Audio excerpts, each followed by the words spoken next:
Second service, how we doing? Fantastic. Well, it's good to be with you. However, I kind of wanted to take a moment and maybe speak into this last week.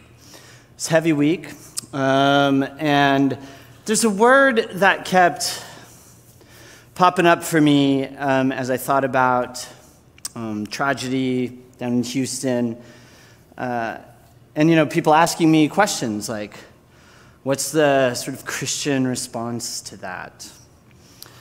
And I suppose there's maybe lots of answers to all of that, and many people have chosen to just dive into the conversations around guns or mental health and all of that kind of stuff. But for me, the word that kept popping up was grief.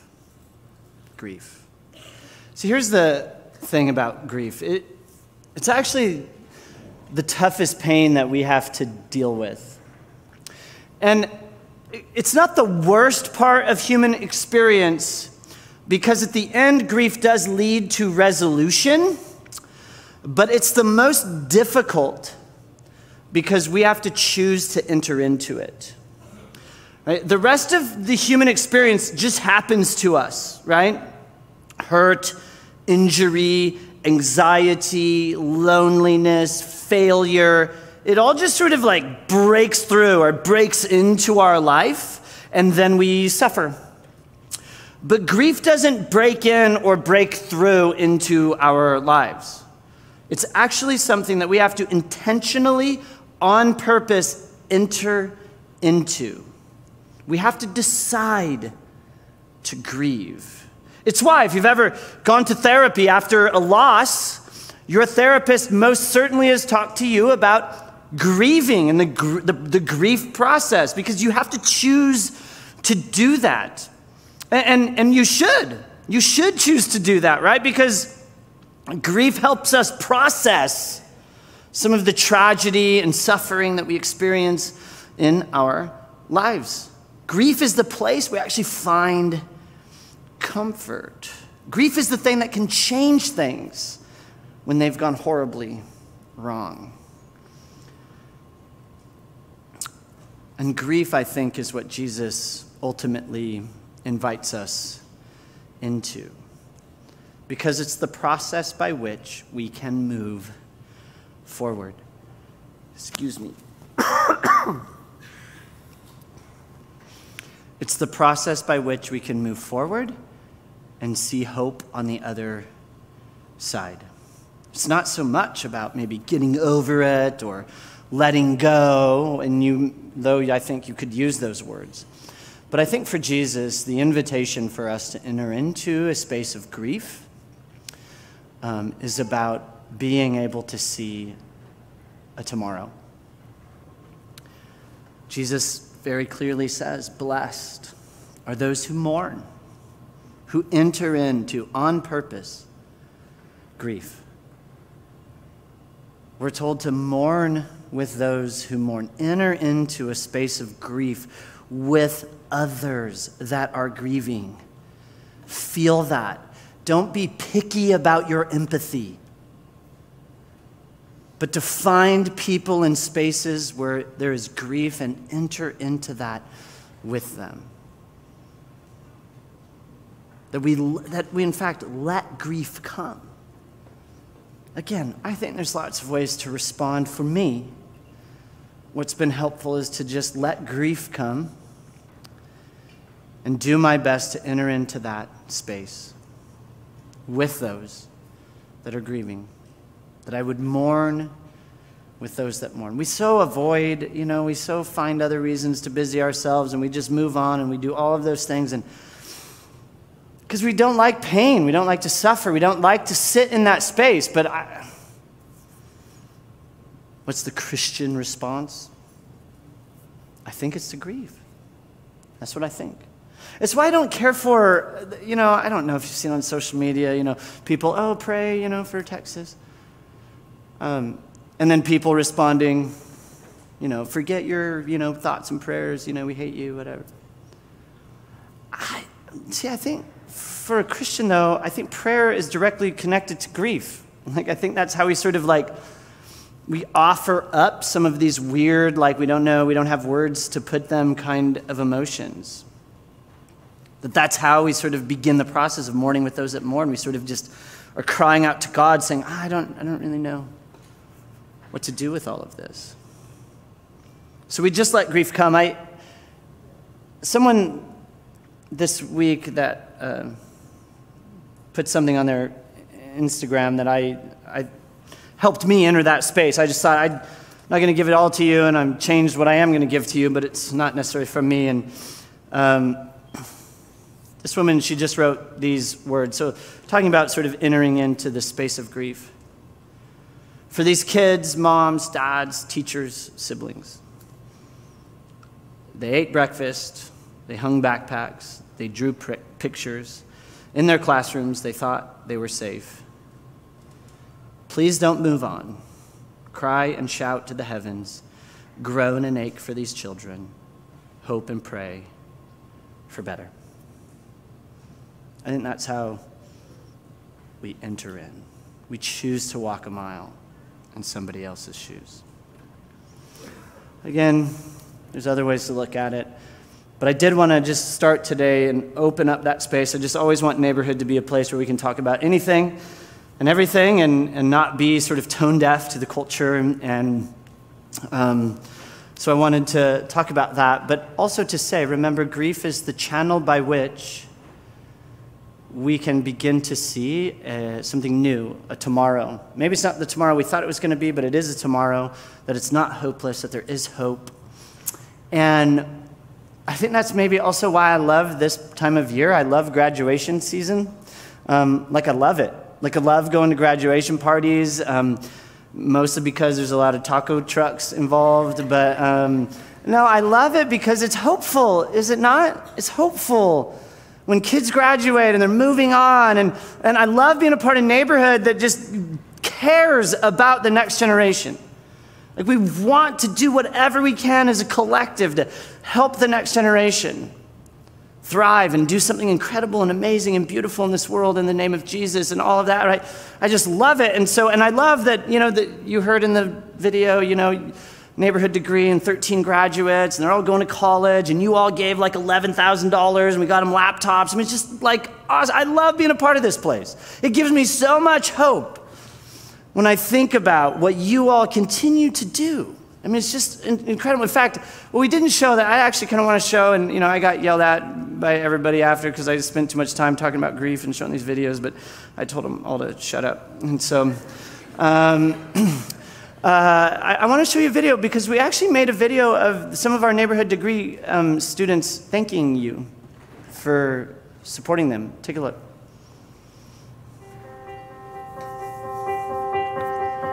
I feel like it was just a big guide, like a flashlight. Like, it guided me because, like, honestly, without it, I probably don't even know if I'd come to COS or even graduate or want to go to college. But now I do. Before the neighborhood degree program, I did not think about college. I thought it wasn't for me because, like, of the situations that I was in through life, like, I felt like I wasn't worth having a further education. It prepares you for college. It prepares you for your future. It prepares you for who you want to be. My mentor's name is Phil. He's probably the coolest guy, all right? Best guy you want to get to know. Chill vibes, everything. He seemed interested in me, and I thought it was nice.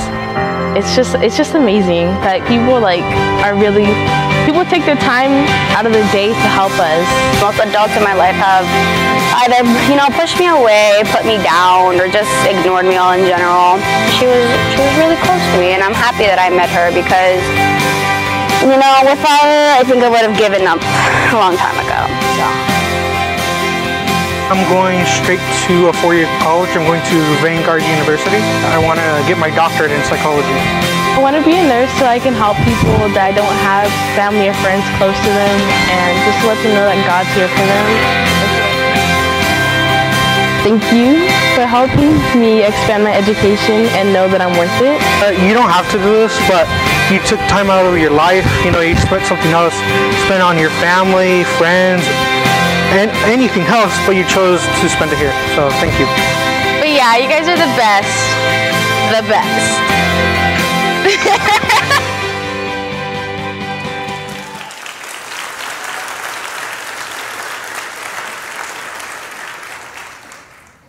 You know, what's the next generation worth? Everything. Everything. So I love, love, love that you guys are all about it. I mean, just, are you kidding me? We just throw it out there. Hey, we'd like to buy laptops. Boom, $11,000 later. I mean, that's what you guys did. And you heard, it matters. It makes a difference. It provides hope, especially on weeks like this week. But you know, it's not just our neighborhood degree graduates that are graduating. Man, if you know some of the seniors that are attending neighborhood, we've got like this crazy overachieving senior class this year. They're all like doing amazing things and are already, we've got one going to Georgetown, Point Loma, UCLA, Pepperdine. I mean, they're just so talented and so overachieving. They're all leaving, which makes me a little annoyed at them. But at the same time, I'm so excited for them. In fact, I mean, there's probably not, but do we have any like graduating seniors in the house this week? Yes, right over here. Congratulations. Oh, and over here, congratulations. Yeah, so, I mean, just congratulations to you all, and we're just stoked for you, and thanks for giving us hope. It's a big deal. So, I know that was a lot, kind of a big lead up, but I'm still not even done, because as you know, if you've been tracking with us through this Best Chapter Ever series, you know that before I really get into anything, I've been giving away like a best ever gift pack. We've given away a cake, we gave away books. Today it has to do with my childhood. And so you may not know this. Here's a fun fact about me. I actually grew up mostly my childhood in Three Rivers, just up the mountain. And loved it. Went to Three Rivers Elementary School. Amazing memories. My grandparents, they had this ranch that bordered the South Fork of the Kauai River. It was absolute kid paradise. The section of river their property was on, there was all these natural water slides, and I just spent my childhood summers just like burning through swim shorts, because if you slide down on rocks, it just so eventually I had to wear like cut off jeans, and then even those would just like get massive holes. There's so many pictures of me as a kid with just my butt hanging out of these shorts. And so just absolutely loved it. Never had to go. I mean, you know, Wild Water Island, all of that are lame compared to the South Fork of the Kauai River. And today I still love Three Rivers. Our family goes fairly often. And the primary reason I love going to Three Rivers is it has some amazing food. Actually, it has two of my favorite things to eat in the whole world. My favorite things to eat are a sandwich. If you were to ask me, what's your favorite food for us? Like a good sandwich is my favorite thing to eat in the world, followed by ice cream. So I love sandwiches and I love ice cream. And in just 35 minutes, you can get what I call the best sandwich and ice cream combo ever. That's what I think you can get in 35 minutes. And if you've not ever stopped in Three Rivers at Sierra Subs, there is a void in your life. And you should feel sad about who you are. Because it's they have amazing sandwiches, river seating, you know, it's just incredible, especially on a day like today. You should drive up today and actually check to see if they're open. You know, here's my problem with Three Rivers. They just randomly open and close whenever they want, and it's just mountain people. But then, when you're done with a Sierra Sub sandwich, you drive about a mile up the road to Reimers, and you get some ice cream at Reimers. Super good. I love the Three Rivers Berry ice cream. It's like, oh, just like absolutely amazing. And so here's what I thought I would do. I wanted to share in the glory that is Sierra Subs and Reimers, and so I got a couple of gift certificates, one to Sierra Subs and one to Reimers, and it's a little best sandwich and ice cream combo gift pack that I'd like to give away, but you have to earn this one today, because I'm going to give you a Three Rivers trivia question. So no shouting the answer out. Let me tell the whole little thing, okay? And then you can tell me. So here's the thing. Three Rivers should have actually, or could have actually been named Five Rivers. Did you know that? So the Kauai River has 5 forks. Three Rivers is named essentially because of the 3 kind of primary forks, the north, the south, and the main fork. But there are 2 other forks that have remained hidden and secret. And if you can name me one of those other forks, you win the gift pack. Yes? The marble fork is one of them. Yes, come and receive thy prize. There you go. Anyone know the other one? East. Who said east? Yes, well, whoever said east, going to heaven. So that's all I got for you. I'm out of gift cards. So, so speaking of best ever, we are in week 3 of our teaching series, The Best Chapter Ever, which is our attempt at taking a deep dive into just one of the 1,189 chapter divisions that we find in the biblical text. And we've chosen as our best chapter ever, Romans chapter 8. Now, we've said this every week, but I'm going to just keep saying it because it's so important to remember that the Bible did not come with chapter divisions. Those are something that we added later to kind of help us find our place, right? The Bible's a library. There's 66 kind of documents that make up the library that we call the Bible. So, I mean, it could be really confusing to kind of read it or study it. So 500 years ago, we thought, hey, why don't we just kind of chapter and verse this thing up to make it a little easier? And so we did, and it is easier. It's fantastic, right? However, here's the problem. We oftentimes just see those chapters and verses and think it's all just sort of the same kind of writing, and maybe the same person wrote it all, and there's a group of people just got in a room and they were like, hey, I know, what should we put in the Bible kind of a thing, but that's not really what happened. And we have to go back and kind of say, okay, well, Romans 8, what is that? It's not a book with a chapter and verse. What was it originally? Well, Romans 8 was a letter. It was just a private letter that was written by a man named Paul, a church planter, kind of early Christian leader, to the Roman Christians, or rather the Christians living in the ancient city of Rome. And he wrote this letter in the year 57. Now, Paul wrote this letter to the Roman Christians because they'd essentially lost the plot line that is Jesus. And what had happened is they'd lost the plot line. They're no longer kind of centered on this Jesus guy. Now there's all sorts of weird conflict and division and infighting, and it's just getting a little salty. And so Paul writes this letter to sort of recenter them around Jesus and his way of love. And what we call today Romans 8, it's really just a portion of the letter that is the height of Paul's sort of argument to them, saying, hey, you don't need to have all this division. You don't need to have all this conflict, that there's a way through it all, and his name is Jesus. And so essentially, just to recap where we've been, Paul has spent a lot of time sort of reminding us of who this God is, right? He's been clearing up lots of misconceptions about God that have really been at the root of some of the bickering in these Roman churches.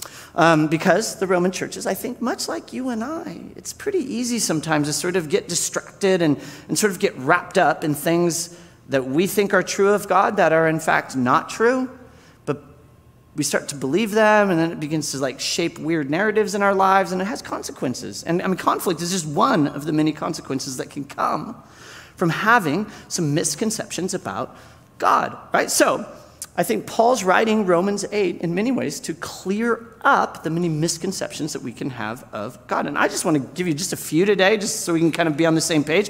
I think one of the misconceptions we can have about God is that we can begin to believe that he's a distant God, that he's just sort of out there in space. He isn't this personal or caring or intimate God. He's like, sure, maybe he's out there somewhere, but he doesn't care about my life. And it feels like he just dropped me off on planet Earth and said, good luck, do your best, right?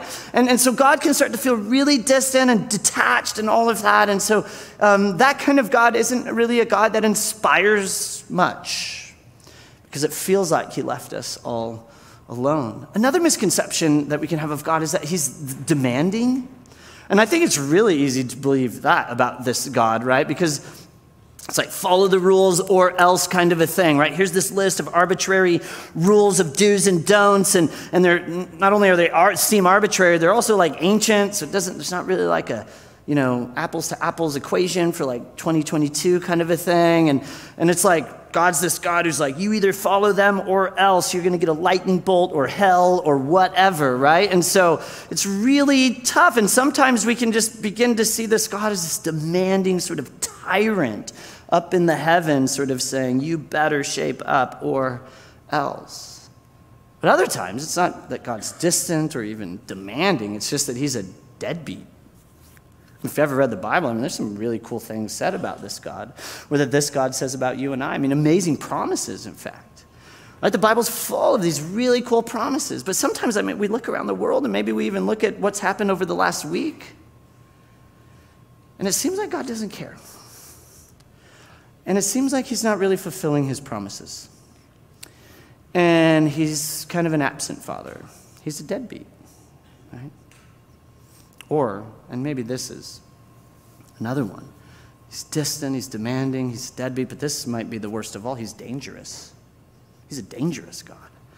After all, isn't religion, those systems that you and I set up to honor this God, isn't that what's responsible for so many of history's horrific acts of violence? The answer to that question is yes. So I think it could be really easy to believe that God is this dangerous God. It's far too easy, I think, for us to believe that God is a distant, demanding, dangerous deadbeat who's out to get us. And so we need to consistently sort of be reminded, much like Paul is doing in Romans 8, that God is not distant or demanding or dangerous or a deadbeat, but rather God is like Jesus. God is like Jesus. God has always been like Jesus, and there's never been a time when God was not like Jesus. And what was Jesus like? Love. Love. If anyone asks you about to define Jesus, here's a definition for Jesus. Jesus is the literal, physical representation of divine, other-centered, self-sacrificing love. That's Jesus. That Jesus is the literal, physical representation of divine, other-centered, self-sacrificing love. Which means if you have a picture of God that isn't divine, other-centered, self-sacrificing love, you have a broken image of God. You have bought into some misconception of this God, and there are consequences. And again, in many ways. The portion I'm about to read you of Romans 8, this is Paul's way of directly challenging many of the misconceptions about God that you and I and the Roman Christians of almost 2,000 years ago have been lured into believing. And so let's just take a look at what Paul wrote, and we'll get to some of it. That's my promise to you. We'll get to some of it. So here's what Paul wrote. For those who are led by the Spirit of God are the children of God. The Spirit you received does not make you slaves so that you live in fear again. Rather, the Spirit you received brought about your adoption to sonship. Remember Roman Empire 2,000 years ago? Sorry, ladies, but go ahead and include daughtership in that. And by him we cry, Paul writes, Abba, Father. The Spirit himself testifies with our spirit that we are God's children. Now, if we are children, then we are heirs, heirs of God and co-heirs with Christ, if indeed we share in his sufferings, in order that we may also share in his glory. Now, if I've read that and you followed along up there and you still are like, I have no idea, that's okay. That's why we're here this morning, and I'm not even going to get to all of it, but I do want to get to some of it, at least sort of the big picture. And here's what I think is the big picture. I think Paul's creating a relational picture for us when it comes to presenting who this God is. And essentially, he's saying there's really two ways of relating to God. There's slave or adopted child. Slave or adopted child. Now, remember, Paul, this guy Paul, our author of this letter, is a Roman citizen. And he's writing to the Christians in Rome, the capital of the Roman Empire. It was called the Eternal City. At the time, it was home to the Emperor Nero, and quite literally, the cultural center of the whole world. And sitting right at the heart of Roman society are concepts of slavery and adoption. And so I think if we want to get at what Paul's getting at, we need to understand what he would have thought of when he was thinking about slavery and what he would have thought of when he was thinking about adoption. So let's just go after these two words. And the first is slavery. In the Roman Empire, slavery was just part of life. It was just kind of how it works. Some people were slaves and some people weren't. And if you were a slave, that stinks for you. Right? But here's what's crazy about history. There's actually no surviving evidence that anyone ever in the history of the Roman Empire ever publicly challenged the concept of slavery. Nobody ever thought, should we own people? right? It never came up as conversation. They just assumed you should. And during Paul's lifetime, scholars kind of estimate probably about 10% of the Roman Empire were made up of slaves. That would have been somewhere between 5 and 10 million slaves. Slaves were everywhere. And here's what's interesting, unlike the slavery of our antebellum South here in the U.S., slavery in the Roman Empire wasn't determined by race or ethnicity. Anybody could become a slave in the Roman Empire. You could be a wealthy, influential member of society one day and decide, hey, let's go for a long weekend to the country villa. Let's get out of the city and go. So you pack everything up and off you go, but then you get raided by bandits or pirates and they capture you and they traffic you and you're sold into slavery. And you've gone from influential member of society to now you're just a slave and you're going to live out your days as such. A slave in the Roman Empire had no rights. Couldn't own property, couldn't enter into any sort of legally binding contract. You couldn't get married, although Roman slave owners did encourage partnerships because if their slave women had children, that was the cheapest way to get more slaves, right?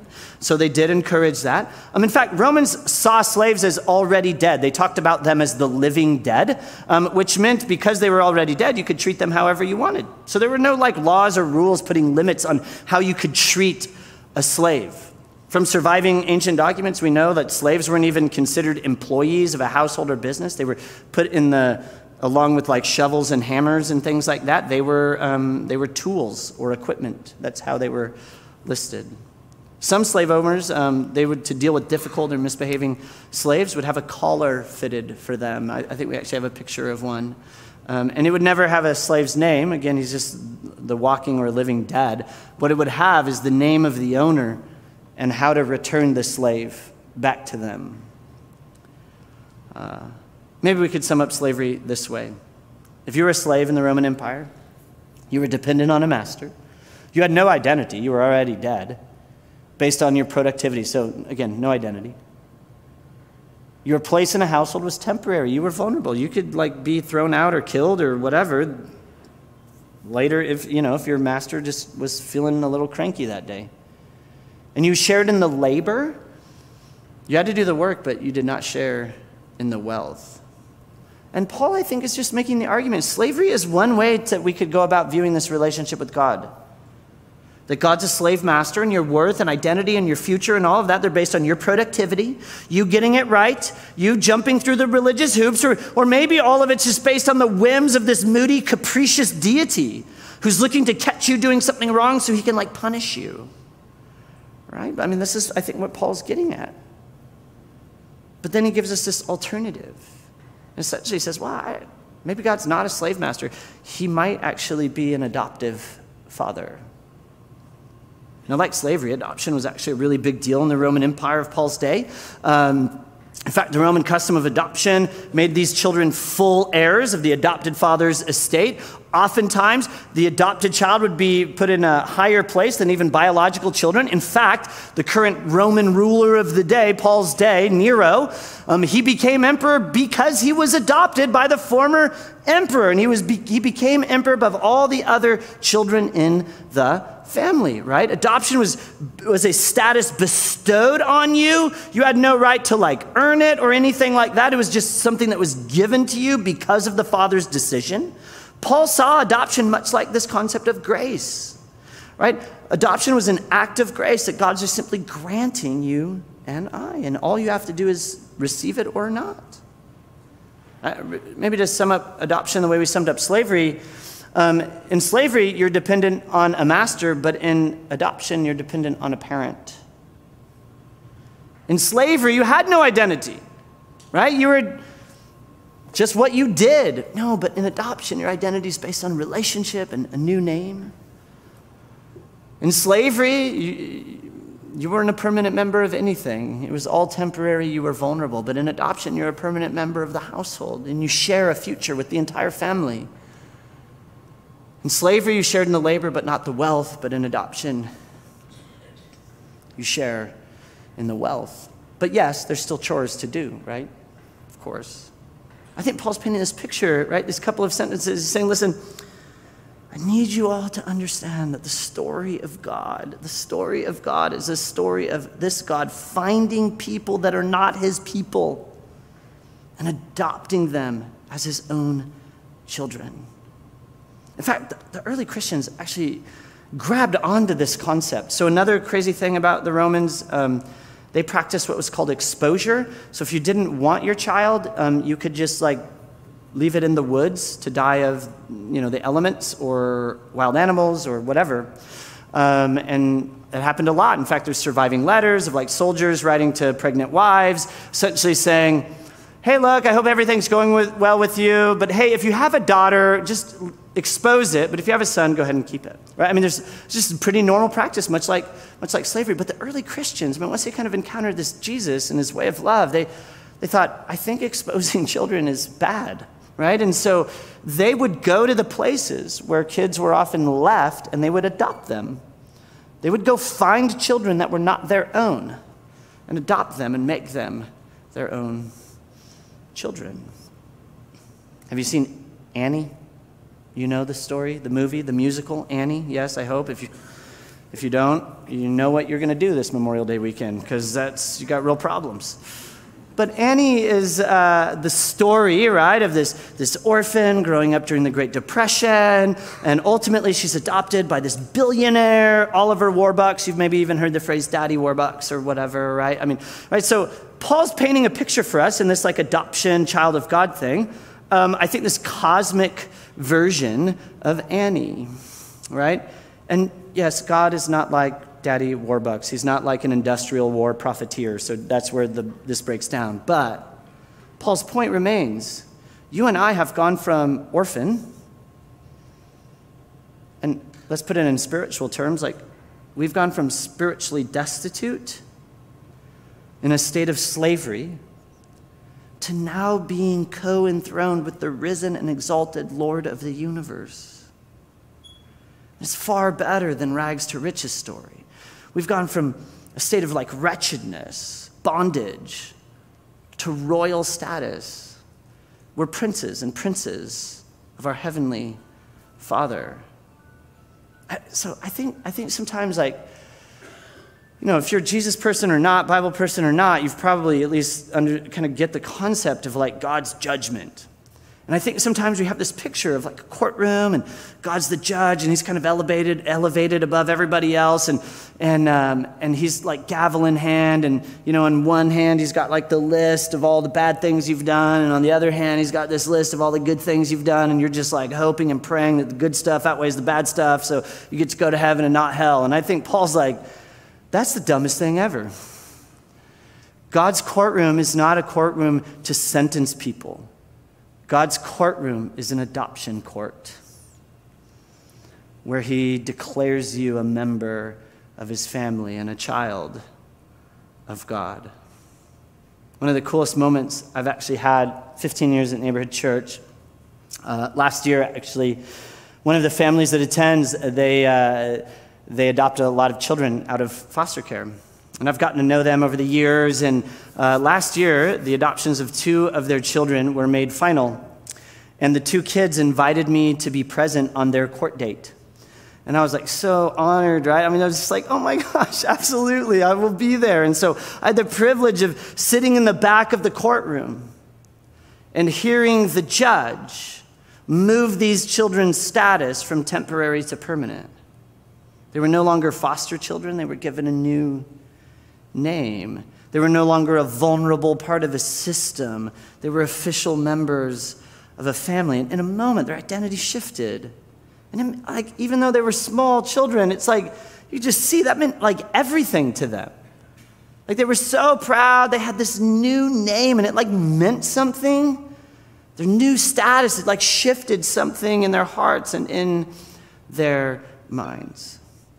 And I think Paul, this is what he's getting at. He's like, do you understand what's happening here? God's not out to get you. The gavel is in hand, but not to declare you like, naughty or nice, but to declare you his child, to give you a new name, take the slave collar off and make you one of his own. Paul's like, this is the God that removes that kind of stuff. He takes you out of bondage, gets rid of the death and the slave tag and no, you're not now living dead. You have new life and a future hope. And regardless, we can get hung up, right? Regardless of our past, present, baggage, all the stuff we're carrying. Like, Paul's like, whatever, that's not the deal.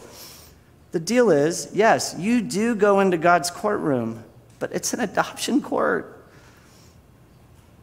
where he declares you one of his kids. I think this is Paul's primary argument for going like, you just get God so wrong. So wrong. What would happen if we started to get God right? So I just want to, real quick, this is why I got in trouble for doing the whole grief thing in the beginning, just because this talk goes long. But so I'm going to go as quick as I can through, I think just, if I had to sum all of this up, here's my summary. I think Paul's saying, as children of God, as people have gone to the courtroom, the gavel's been laid down, and you are now a child of God, here's what you need to know. Number one, that you have a guiding father, not a distant father, right? Romans 8:14, for all who are led by the Spirit of God, who are led, you see that word led, like who are led. You're a child of God. You're being led, right? And, we talked about the Spirit last week a lot, so if you want to go back and listen, because you're like, what's the Spirit? Just understand it. It's this like invisible divine presence of Jesus. It's sort of animating everything, including you. And Paul's saying the Spirit is this presence that's moving you into the courtroom. It's like taking your slave tag off, moving you into the courtroom where God is declaring you a child of his, right? But that's not all. It's not just a guiding father versus a distant father. I think it's a gentle father versus a demanding father, right? Again, here's what we read. The Spirit you received does not make you slaves, since you live in fear again. Rather, the Spirit you received brought about your adoption to sonship or daughtership. And by him we cry, Abba, Father. And now that Abba, Father, it's kind of a weird word, but it's a really intimate word. Some scholars actually think it might even mean daddy. But it comes with the idea of trust and intimacy and closeness and affection. And it's all of that. And so Paul's saying, listen, the Spirit in your life, this Jesus guy, what he does is he leads you into the courtroom where you're declared adopted, but now he's going even further than that. He's now leading you into not just kind of weird, hey, this is a dad that put a roof over your head kind of a thing. No, this is like an intimate, close relationship with your heavenly Father. And listen, here's what I know. Every time we talk about, this, we have a lot of hang-ups around a God that's like, kind of that kind of God, where he's like intimate and close and affectionate and all of that. Because a lot of us, our experience with our real dads, is kind of garbage, right? So we don't really get this adopted child of God, thing. Because maybe for us, all we got from dad was, I'm disappointed in you. And those are words you've carried with you for decades. Or why can't you be more like... and they list a sibling or a family friend or whatever. You'll never be able to fill in the blank. Or perhaps you did get an I love you, but it was like a conditional I love you. It was like I love you, but kind of a deal. Or maybe you just didn't hear anything from your dad. He was absent. Or maybe worse, your dad was the person who hurt you. Right? Or maybe your dad was around but distracted and sort of silent, and that silence has been ringing in your head for years. Or maybe your dad is the kind of dad that just chose someone else and left and started a new family. If that's your experience, I get it. Trying to understand God through just this lens of trust and hope and future and affection and not slavery, adopted, all that, that can be just really mind-boggling. And I get it. But because it's hard doesn't make it untrue. God is still saying, yeah, I'm pronouncing judgment. You are mine, not your bad. You're mine, and as such, you get a new name and a new future. I love how the ancient Hebrew poet talked about this kind of challenge maybe we have with syncing God up with our earthly dad. He says, listen, even if my father and mother abandon me, the Lord will hold me close. Okay, last one. I think we have a generous father, not a deadbeat dad. Now, if we're children, then we are heirs, heirs of God and co-heirs with Christ. Remember, Christ is just the title, king, so King Jesus is what Paul's getting at. Slaves share in the labor, but not the wealth. But adopted children, yes, you still have some chores to do. There's work to be done, but you are also an heir to the family wealth. Well, here's the deal. When it comes to like this cosmic sort of God and you sort of relationship and adoption and all of that, well, what's the wealth? And I think on one hand you could say, well, heaven, I get to heaven. Yes, I think that's true. But I think it's more also immediate right now, that there are some like sort of spiritual treasures that as adopted children of God, you get to tap into. Things like whatever's, and essentially we could just say it like this, whatever's true of Jesus is true of you. As an adopted child, whatever's true of Jesus is true of you. So you're blessed, we're told you're blessed with every spiritual blessing. You're holy, you're blameless, you're forgiven, you're rich in grace, right? I mean, the list goes on and on. I mean, there's a massive list. And you might say, I'm not holy, I'm not blameless. Come on, Forrest, that's ridiculous. No, you are those things. You may not be living into them. You may not believe it. You may not it's not real for you, but it is still true of you. And really the whole point of doing the whole Jesus thing is that what is actually already true of you, you start to figure that out and it becomes real and you live into that rather than these sort of untrue narratives that life has sort of been handing you over the years. Right? Most of us, we just don't experience any of the stuff that's already true of us, which is why I think Christianity feels so lame so much of the time. It's just so dry. It's just another religion. It's just do's and don'ts. Just, you know what? If you haven't seen yourself as a child of God who's an heir to all of the spiritual blessing that exists, right? Yeah, Christianity's lame. It's just like do's and don'ts. It's an academic exercise. No, it's not any of that, though. It's like, man, I've moved from slavery to adopted child. I've moved from vulnerable and temporary to permanent member of God's family, a family defined by love. It reminds me, there's an article that was, it's like 15 years ago in the Chicago Tribune. It actually wasn't even an article, it was like a special insert. And the title of the insert just said, "The Mystery of the Missing Owner." And it wasn't, again, this insert actually came from, it was a legal document. And it came from the Illinois State Treasurer. And what they were trying to do is they had $1 billion not claimed. And they were trying to find the rightful owners of these contents of abandoned safety deposit box, forgotten bank accounts, security deposit checks, uncashed paychecks, just dividend checks, all this stuff. They had all this money that needed to go out. Right? But they couldn't find these people. They didn't know how to trace them. So what they did is they put this huge insert into the Chicago Tribune and one day, and the front page had 10 names, and these are the 10 names and their last known addresses that they were owed the most, 100,000 and more. But then the following 116 pages crammed in 113,000 names, saying, hey, if this is you, you are owed at least $100. People completely unaware of this rightful treasure. And again, I just think when it comes to God and how we understand our relationship with it, I think that's how we live our lives. Right? Sure, maybe you believe in Jesus, great. But you don't actually ever take advantage of the spiritual treasure that's waiting for you as an adopted child of God. Promises of strength and courage and peace and wisdom and love. You leave it on the table. You just leave it on the table because you can't get past some of these misconceptions about God, that he's this distant, demanding, dangerous deadbeat who's out to get you. That you still see God's courtroom as like a sentencing space and not an adoption space. That he's a God who wants to keep us in slavery and bondage to him, rather than this adopted Father who grants us a new life, new name, and a promised future. You are no longer a slave. You're a child of God. Can I pray for us? Father, thanks. It's so cool. Just what a great image. slave versus adopted child.